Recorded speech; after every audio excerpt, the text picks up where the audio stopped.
Salam Indonesia, Des Purba mempersembahkan Jurnal Penyesuaian. Episode kali ini membahas tentang pemakaian supplies ataupun perlengkapan. Apa itu supplies atau perlengkapan? Supplies atau perlengkapan mempunyai karakteristik sebagai berikut. Pertama, dia sekali pakai langsung habis. Setelah itu tidak bisa dipakai lagi untuk waktu berikutnya. Ataupun kalau bisa dipakai lagi atau bahkan berulang kali, masa pakainya tidak lebih dari 1 tahun.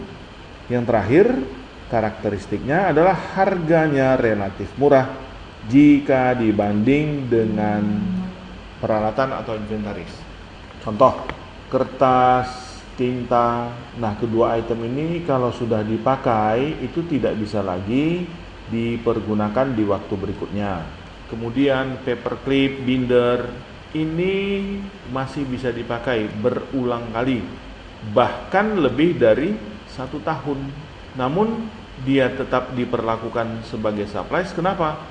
Karena harganya relatif murah jika dibanding dengan harga peralatan inventaris.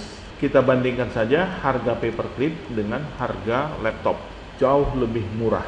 Demikian juga dengan bolpen dan lain-lain. Perlakuan pencatatan pada saat pembelian perlengkapan itu ada 2 metode, yaitu dicatat sebagai harta dan dicatat sebagai biaya.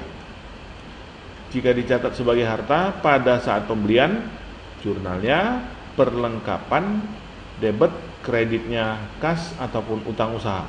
Nah, waktu penyesuaian perlengkapan ini dikreditkan dan imbangannya di debit adalah biaya perlengkapan sebesar perlengkapan yang sudah habis. Kemudian kalau dicatat sebagai biaya, ketika melakukan pembelian, debitnya biaya supplies, kreditnya kas ataupun utang usaha. Pada saat penyesuaian, biaya supplies kita kreditkan, ini dia kita kreditkan, debitnya supplies untuk jumlah yang belum habis. Pertanyaannya begini, dari mana kita tahu itu dicatat sebagai harta ataupun dicatat sebagai biaya? Indikator pertamanya adalah dari nama. Dikatakan dicatat sebagai biaya karena memang ada kata-kata biaya. Sementara kalau dicatat sebagai harta, di sini tidak ada kata biaya. Dan penyesuaiannya kita mengkreditkan perlengkapan, debitnya biaya, kebalikannya kita kreditkan biaya supplies, debitkan hartanya untuk yang dicatat sebagai biaya. Jadi setidaknya dari nama kita sudah mengenal apa itu dicatat sebagai harta atau biaya. Padanannya kalau sudah dikatakan namanya Joko, itu adalah pria. Kalau namanya adalah Kartini, itu pasti perempuan. Jadi dari nama setidaknya kita bisa melihat dicatat sebagai harta atau biaya. Untuk lebih memperdalam kita lihat contoh soal berikut. Dalam tahun berjalan jumlah perlengkapan yang dibeli ada 56 juta.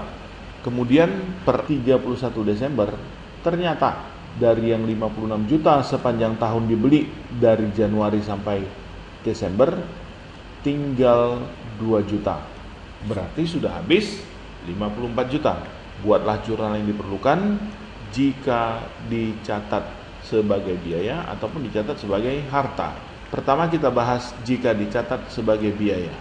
Ketika dicatat sebagai biaya, jurnalnya pada saat membeli biaya perlengkapan kantor, debit, kreditnya kas 56 juta. Dari mana kita tahu itu sebagai biaya? Pertama indikasinya dari nama, ada kata biaya. Kemudian dari kode akunnya. Kode akunnya adalah 5019. Pemirsa tentu masih ingat ketika kita belajar debit kredit, penetapan kode akun adalah 1 kode awal untuk harta, 2 kode awal untuk utang, 3 kode awal untuk modal, 4 kode awal untuk pendapatan, 5 kode awal untuk biaya. Dilanjutkan dengan 6, 7, 8, dan 9. Jadi dari namanya kita sudah pastikan bahwasanya penjurnalan pembelian perlengkapan kantor ini diperlakukan sebagai biaya. 1001 kode akun untuk kas. Jika dicatat sebagai biaya, pembelian tersebut dianggap habis. Kenapa? Karena biaya adalah sumber daya yang sudah tidak bisa lagi dipakai, jadi dianggap habis. Sementara kalau harta adalah sumber daya yang masih bisa dipergunakan di waktu berikutnya. Bahwa meskipun sudah kita anggap habis, per 31 Desember dilakukan pemeriksaan, ternyata masih ada 2 juta yang habis, hanya 54 juta, yang 2 juta masih tersisa. Sudah terlanjur dibukukan habis 56 juta, padahal yang betul-betul habis adalah 54 juta, berarti terlalu besar 2 juta. Biaya perlengkapan kantor kita kurangi. Biaya berkurang kita catat di kredit 2 juta.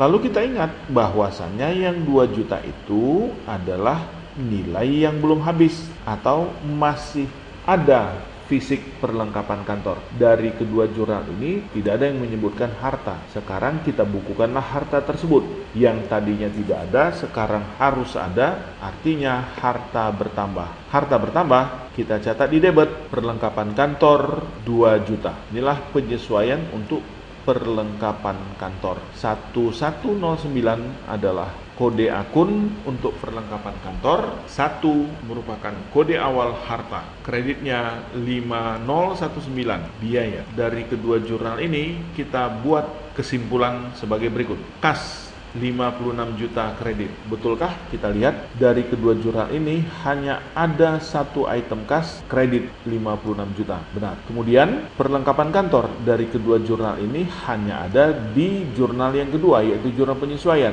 2 juta debit. Yang terakhir, biaya perlengkapan kantor. Ada 2 item, debit 56 juta, kredit 2 juta, masih lebih besar debit 54 juta. Inilah kesimpulan dari perlakuan pencatatan perlengkapan kantor sebagai biaya. Bagaimana pula kalau perlakuan pencatatan perlengkapan kantor dianggap sebagai harta? Kita lihat, pada saat pembelian dicatat perlengkapan kantor 56 juta.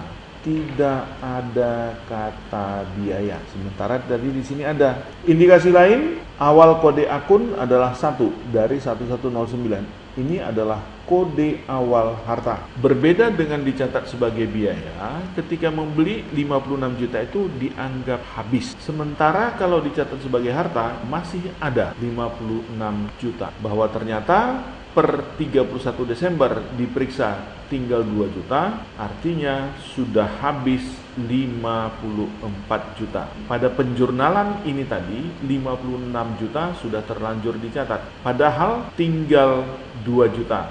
Jadi kita harus menguranginya dengan 54 juta. Harta kita kurangi, kita catat di kredit 54 juta. Lalu kita ingat, 54 juta ini adalah nilai yang sudah habis, artinya tidak bisa lagi dipakai atau resmi menjadi biaya. Di jurnal ini tidak ada biaya, di sini juga belum ada, saatnya kita bukukan biaya. Biaya kita tambahi, biaya perlengkapan kantor 54 juta. Kita lengkapi juga dengan kode akunnya, 5 itu adalah kode awal untuk biaya, 1 adalah kode awal untuk harta. Kemudian kita lihat dari kedua jurnal ini, kas 56 juta kredit. Kita lihat memang hanya 1, 56 juta. Perlengkapan kantor 2 juta. Perlengkapan kantor 56 juta debit, kredit 54 juta, tinggal 2 juta. Biaya perlengkapan kantor dari kedua jurnal ini hanya ada di 1 jurnal, yaitu di jurnal penyesuaian, debit 54 juta. Kalau kita banding kedua rangkuman ini, kas sama-sama kredit 56 juta, perlengkapan kantor sama-sama debit 2 juta, biaya perlengkapan kantor sama-sama debit 54 juta. Jadi, apakah itu dicatat sebagai biaya ataupun sebagai harta untuk satu objek yang sama, hasilnya tetap sama. Di depan tadi sudah disebutkan bahwasannya kalau diperlakukan sebagai biaya, kita kreditkan biayanya, debitnya perlengkapan kantor untuk jumlah yang belum habis. Sementara kalau dicatat sebagai harta, hartanya kita kreditkan, kita imbangi dengan biayanya untuk jumlah yang sudah habis. Demikianlah penjelasan mengenai penyesuaian untuk pemakaian supplies atau perlengkapan. Terima kasih, salam Indonesia.